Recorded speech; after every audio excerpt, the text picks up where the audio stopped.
우리나라는 1400년 전쯤 이미 여왕이 있었습니다. 바로 그가 신라시대 매력 발산의 선덕여왕입니다.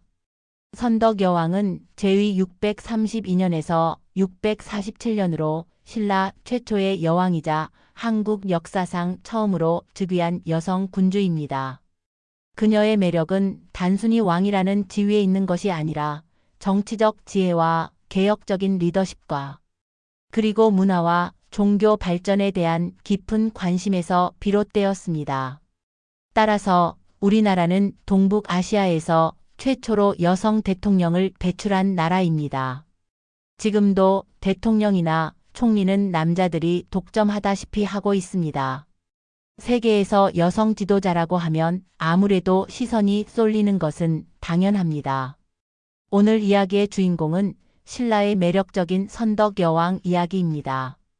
선덕여왕은 우리나라 최초의 여성 지도자이며 이후에 등장하는 진덕여왕이나 진성여왕과 비교해 보더라도 가장 많은 업적을 남긴 매력적인 여왕이 선덕여왕입니다. 어질고 총명했던 선덕여왕은 신라의 제27대 왕입니다. 여성이 신라의 왕이 된 이유를 알기 위해서는 신라의 골품제를 이해하여야 합니다. 신라는 성골과 진골이라는 신분이 등급에 따라 나뉘어 있었습니다. 성골은 신라 왕족 중에서도 가장 순수한 혈통을 가진 최고 계층이며 진골은 왕족이지만 성골보다 한 단계 낮은 신분입니다. 그 중에 왕이 될 수 있는 등급은 성골입니다. 성골은 성골끼리만 결혼을 할 수 있었습니다. 그러다 보니 나중에는 성골이 귀해지게 되었고 심지어는 왕위를 잃을 남자 성골이 한 명도 남지 않게 된 것입니다. 579년에서 632년까지 재위한 진평왕은 아들을 남기지 못하여 왕위를 계승할 수 있는 성골 남성이 없었습니다. 따라서 진평왕의 딸이 셋이 있었는데 그중 선덕여왕이 가장 적합한 후계자로 선정되어 결국 왕위에 오르게 된 것입니다. 선덕여왕은 단순히 왕족 출신이라는 이유만으로 왕위에 오른 것이 아니라 선덕여왕 개인의 뛰어난 자질도 중요한 요소로 작용하였습니다. 그녀는 어린 시절부터 총명함을 인정받았으며 왕이 되기 전부터 신라 정치에 관여하며 경험을 쌓았기에 정치적 식견과 지혜가 많았습니다. 천문학적 지식과 예지력이 있어 하늘의 별자리를 관찰하며 미래를 예측할 정도로 학문에 능통했다고 전해집니다. 왕권을 유지하기 위해 귀족들과의 원만한 관계를 형성하고 협력하며 정치적 기반을 다졌습니다. 선덕여왕에 대한 전반적인 업적을 찾아보면 선정을 베풀어 민생을 향상했고 국가적 차원에서 재난을 당한 사람이나 빈민을 구제하는 일과 사업에 힘을 썼습니다. 그러나 선덕여왕이 아무래도 여자이다 보니 주변국에서 얕보는 시선들이 꽤 있었습니다. 여자가 왕이라는 이유로 반란을 일으키는 사람이 있는가 하면 라이벌 백제와는 크고 작은 전쟁에도 끊임없이 시달려야 했습니다. 그런 와중에도 선덕여왕은 첨성대와 분황사 모전석탑, 황룡사 9층 목탑을 건립하는 등의 많은 업적을 남겼습니다. 이런 평가와 업적을 보면 선덕여왕이 백성을 아끼는 마음이 크고 인품과 학식을 골고루 갖춘 인물이었음을 짐작해 볼 수 있습니다. 먼저 선덕여왕과 황룡사 9층 목탑의 이야기입니다. 신라의 선덕여왕은 불교를 국교로 삼고 국가의 안녕과 발전을 기원하며 많은 사찰과 불교 유적을 남겼습니다. 그 중에서도 황룡사 9층 목탑은 신라의 번영을 상징하는 가장 위대한 건축물 중 하나였습니다. 이 목탑은 단순한 불교 사원이 아니라 신라가 삼국을 통일하는 데 중요한 정신적, 군사적 의미를 지닌 상징적인 건축물이었습니다. 황룡사 9층 목탑의 탄생 배경은 신라 진흥왕 때 세워진 사찰이지만 당시에는 탑이 존재하지 않았습니다. 그러나 선덕여왕 때 자장이 당나라에서 가져온 불교 가르침과 왕의 미래에 대한 예언으로 이 탑의 건립을 이끌었습니다. 예언은 9층의 탑을 세우면 신라가 삼국을 통일할 것이다 라는 것이었습니다. 신라의 고승 자장 율사가 당나라에서 유학을 마치고 돌아온 후 선덕 여왕에게 이렇게 말했습니다. 신라의 국운을 튼튼히 하고 삼국을 통일하려면 황룡사에 9층의 목탑을 세워야 합니다. 이 탑은 나라를 지켜주는 수호탑이 될 것이며 각 층은 신라와 주변 국가들을 상징하게 될 것입니다. 라고 말하였습니다. 선덕 여왕은 이 말을 듣고 즉시 목탑을 세울 것을 결심하였으며 실행하였습니다. 황룡사 9층 목탑은 내외로 흔들리는 와중에 왕권을 강화하고자 했던 선덕 여왕의 마음이 담긴 건축물입니다. 당나라에서 불법을 공부한 자장이라는 승려가 층을 하나하나씩 쌓아 9층에 이르면 9무리의 오랑캐가 무릎을 꿇을 것이라 조언하여 건립한 탑입니다. 사실 삼국 중에서도 당시 국력이 열세였던 신라가 이런 큰 규모의 탑을 쌓기란 쉬운 일이 아니었을 것입니다. 9층 목탑의 상징적 의미는 1층은 신라, 2층은 백제, 3층은 고구려, 4층은 말갈, 5층은 일본, 69층은 불교가 퍼질 미래의 여러 나라를 상징하는 의미입니다. 즉, 신라가 강성해져 주변 나라들을 아우르는 대국이 될 것이라는 의미를 담고 있었습니다. 하지만 선덕 여왕 제위 중에는 목탑이 완공되지 못했습니다. 여왕이 서거한 후 후계자인 문무왕 때에 이르러서야 목탑이 완성되었습니다. 탑의 크기는 높이 약 80m이며 현재까지 전해지는 기록상 동양에서 가장 거대한 목탑입니다. 건축 방식은 나무로 지어진 9층 구조이며 탑의 역할은 불교적 신앙뿐만 아니라 신라 왕권과 국가의 번영을 기원하는 상징적인 것이었습니다. 이 목탑은 이후 신라가 실제로 삼국을 통일하는 과정에서 정신적 지주 역할을 하였으며 신라 왕권의 정당성을 부여하는 중요한 요소로 작용하였습니다. 황룡사 9층 목탑은 불교와 선덕 여왕의 철학적 사상을 융합하였습니다.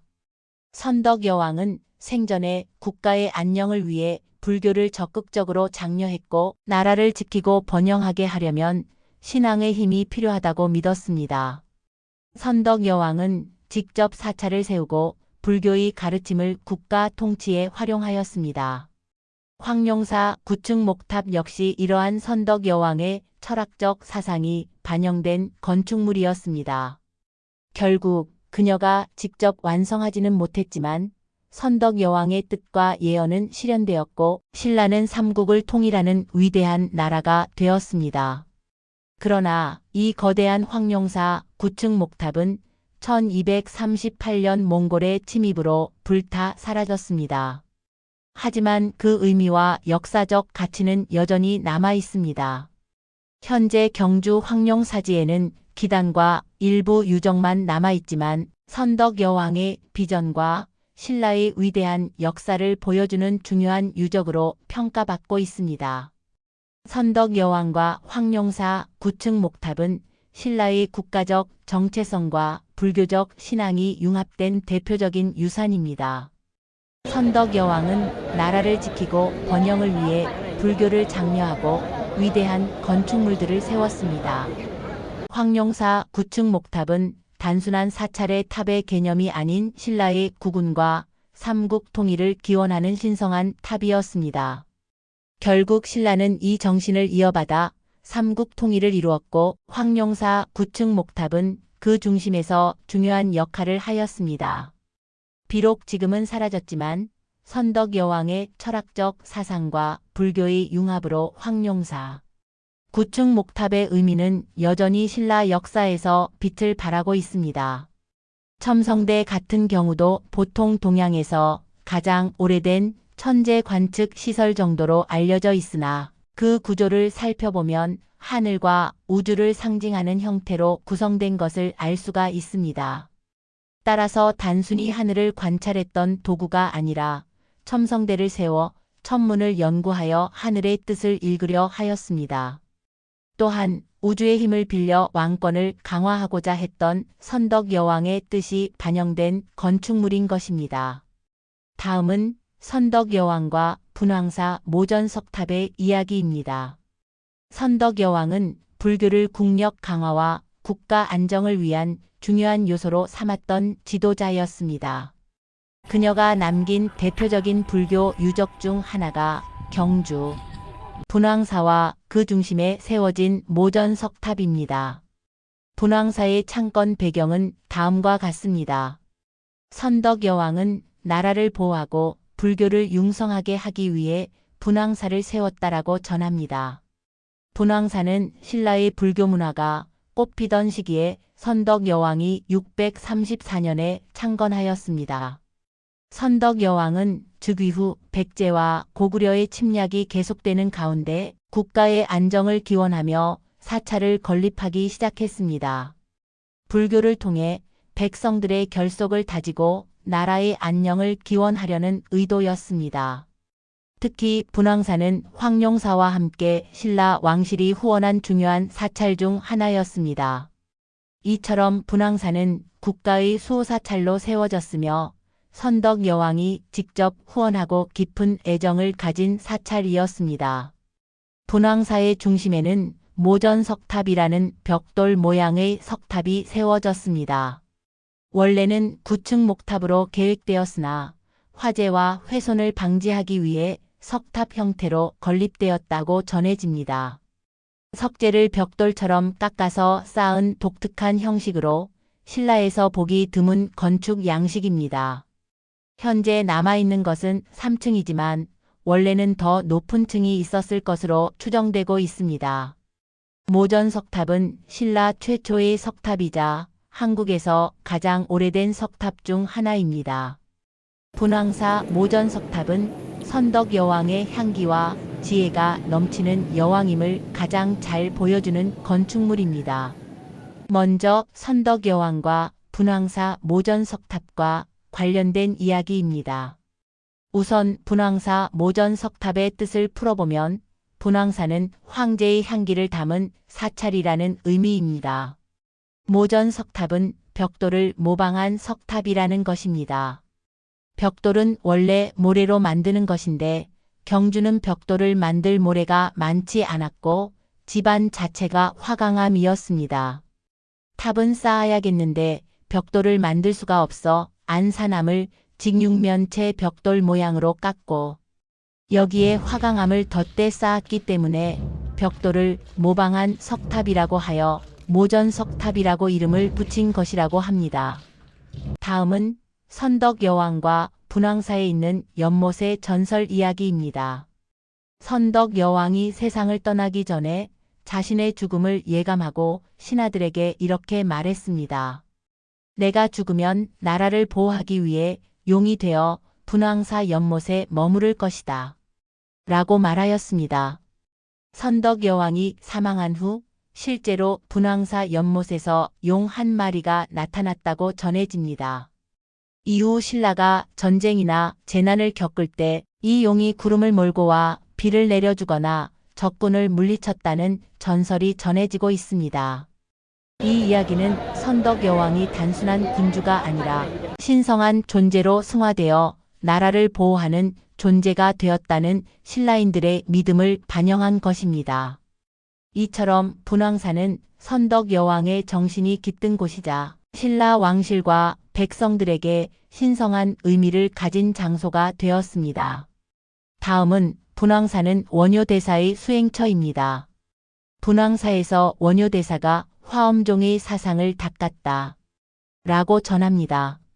신라의 대표적인 고승 원효대사가 이곳에서 수행하며 화엄종의 가르침을 익혔다고 전해집니다. 이는 분황사가 단순한 왕실 사찰이 아니라 신라 불교의 중심지로 발전했다는 것을 보여주는 것입니다. 현재 남아있는 분황사의 모전석탑은 몇 차례의 지진과 전쟁으로 일부 손실되었지만 여전히 웅장한 모습을 간직하고 있습니다. 국보 제30호로 지정되어 보호받고 있으며 선덕 여왕의 정신이 담긴 유적으로 평가받으며 신라 불교 문화와 건축 기술의 정수를 보여주는 중요한 문화재입니다. 선덕 여왕은 분황사를 창건하여 신라의 안녕과 국가적 결속을 기원했고, 이를 통해 불교가 더욱 융성하는 계기를 마련했습니다. 모전 석탑은 신라의 독창적인 석탑 양식을 보여주는 대표적인 유물이며 불교와 신라 왕권의 결합을 상징하는 중요한 건축물입니다. 선덕 여왕과 분황사에 얽힌 전설은 그녀가 단순한 통치자가 아니라 신라를 지키는 신성한 존재로 여겨졌음을 보여주고 있습니다. 지금도 경주의 분황사 모전 석탑을 바라보면 선덕 여왕의 강인한 리더십과 신라의 찬란했던 불교 문화가 떠오릅니다. 다음은 더 흥미로운 것은 분황사라는 이름의 유래입니다. 선덕 여왕이 공주였을 때 신라는 당나라와 외교적으로 동맹을 맺고 있었는데, 하루는 당나라의 황제가 선덕 여왕에게 그림을 선물을 하였습니다. 이 그림에는 붉은색과 자주색 그리고 흰색으로 모란이 그려져 있었습니다. 그림과 함께 모란의 시도 같이 보내왔습니다. 이 그림을 본 사람들은 황제가 공주를 꽃에 비유했다며 좋아했는데, 오직 선덕 여왕인 덕만 공주만이 불쾌한 마음을 감추지 못했습니다. 꽃 그림에 벌과 나비가 없었기 때문입니다. 혹시나 하는 마음에 같이 온 모란의 씨를 심어 꽃을 피워봤더니 정말 그 꽃에는 향기가 나지 않았습니다. 그러니까 선덕 여왕을 꽃에 비유하되 향기가 없는 꽃으로 표현했다는 것은 여자라지만 향기를 내뿜을 정도의 매력은 없다는 점을 당나라 황제가 은유적으로 나타냈다고 볼 수 있습니다. 왜냐하면 당시 선덕에게는 배우자가 없었습니다. 남편도 없는 여자가 무슨 매력이 있겠느냐는 뜻이 담겨 있었던 것입니다. 현대적으로 해석해보면 성희롱을 했다고 볼 수 있겠습니다. 이에 선덕 여왕은 자신만의 방식으로 당나라 황제에게 대응을 하였습니다. 여왕으로 즉위하고 3년이 지난 634년 황제의 향기라는 이름의 절을 지은 것입니다. 이 절의 이름이 분황사입니다. 이렇게 당나라 황제와 선덕 여왕이 소통했던 방식을 보면 그 본질은 조롱이라고 하지만 표현이 무척 절제되고 옛사람들만의 멋이 있습니다. 직접 말을 주고받는 게 아니라 문화와 은유로 대화하는 방식이 참 품이 있지 않나 생각해 봅니다. 무엇보다 이 모든 일화를 통틀어 알 수 있는 건 선덕 여왕이 지혜를 갖춘 사람이었다는 점입니다. 당나라 황제가 보낸 그림을 보고 자신에 대한 희롱을 알아채는 식견이 있었으니까요. 모란도에 대한 일화를 조금 덧붙이자면 당나라 황제가 세 송이의 꽃을 그려 보낸 것은 신라의 3명의 여왕이 나올 것임을 예견해서였다는 해석도 있습니다. 실제로 신라는 이후 선덕 여왕, 진덕 여왕, 진성 여왕으로 3명의 여왕이 나왔습니다. 매력이 넘치는 아름다운 여인이 선덕 여왕입니다. 그러나 매력이 없다고 표현한 것은 당나라 황제가 선덕 여왕인 덕만 공주를 직접 만나보지 못해서가 아니었을까 생각합니다. 왜냐하면 실제 선덕 여왕은 인품과 지혜뿐 아니라 외모도 뛰어났습니다. 삼국유사나 조선시대 백과사전인 대동운부근옥 같은 책에 선덕 여왕과 관련된 이런 일화가 전해지고 있습니다. 선덕 여왕의 미모가 워낙 뛰어나 여왕이 한번 경주 성내에 나서면 온 백성이 몰려들어 여왕을 보려고 안달했다고 합니다. 그 중에서도 아주 열성 팬이 한 명 있었는데 직위라는 청년이었습니다. 선덕 여왕을 너무 사모한 나머지 상사병에 걸려 정신이 약간 이상해졌다고 전합니다. 하루는 선덕 여왕이 절을 찾았는데 그 소식을 들은 직위가 절에서 선덕 여왕을 기다리고 있다가 깜빡 잠이 들었습니다. 하필 그때 선덕 여왕이 절을 나서면서 자신을 기다리다 잠든 직위를 보고 사모해주는 마음이 고마워 차고 있던 팔찌를 직위의 가슴에 놓고 떠났다고 합니다. 잠에서 깬 직위가 비록 선덕 여왕은 못 봤지만 팔찌를 자신에게 내준 여왕의 마음에 너무 감격한 나머지 온몸에 불이 나 그 마을을 홀딱 태워버렸다는 이야기가 설화로 전해지고 있습니다. 그 일이 있고 나서 경주에는 크고 작은 화재가 자주 일어나 백성들이 큰 피해를 입었다고 합니다. 이를 전해 들은 선덕 여왕은 아래와 같은 시를 짓게 되었습니다. 직위는 마음에서 불이 일어 몸을 태우고 화신이 되었다네. 푸른 바다 밖 멀리 흘러갔으니 보지도 말고 친하지도 말지어다. 이 시를 적어 경주 곳곳에 붙여놓으니 그제야 화재가 멈췄다고 합니다. 그야말로 옛날 이야기지만 남자의 가슴에 불꽃이 이리 온 나라에 불이 났다는 이야기가 전하는 걸 보면 선덕 여왕이 매력 넘치는 아름다운 여자가 아니었을까 상상해 볼 수 있습니다. 여왕이 승하한 후 신라는 점점 힘을 키워 삼국 통일까지 이루게 됩니다. 그런 맥락에서 선덕 여왕은 삼국을 통일할 수 있는 기틀을 마련한 왕으로도 평가받고 있습니다. 내적으로 왕권을 강화하면서 민생을 안정시키고 삼국 통일에 중요한 역할을 하는 당나라와 외교 관계를 잘 유지했다는 점에서 그렇습니다. 오늘날은 외모 지상주의가 만연하고 있습니다. 사람을 판단할 때 얼굴이 얼마나 예쁜지, 몸매는 얼마나 늘씬한지, 키는 얼마나 큰지 등이 기준이 되는 경우가 종종 있습니다. 물론 외모가 아름다운 사람은 보기에 좋습니다. 하지만 내면의 아름다움이 뒤따르지 못한다면 겉으로 보이는 미모는 금방 색이 바래지 않을까 합니다. 진정 매력적인 사람이 되고 싶다면 얼굴뿐 아니라 마음까지 가꾸는 노력이 필요하다고 생각해 봅니다. 마주 대했을 때 대화가 통하고 마음으로 공감할 수 있는 지혜와 지성을 겸비한 사람이야말로 오랜 시간이 지나도 매력이 사그라지지 않을 것입니다. 1400년 가까운 시간이 지났는데도 여전히 역사 속에서 자신의 향기를 은은히 내뿜고 있는 선덕 여왕은 매력이 넘치는 아름다운 여인일 것입니다. 오늘은 여기까지입니다. 공감하시면 좋아요, 구독을 눌러주세요. 지금까지 매력이 넘치는 아름다운 여인 선덕 여왕에 대한 이야기를 알아보았습니다. 오늘도 좋은 하루 되세요. 감사합니다.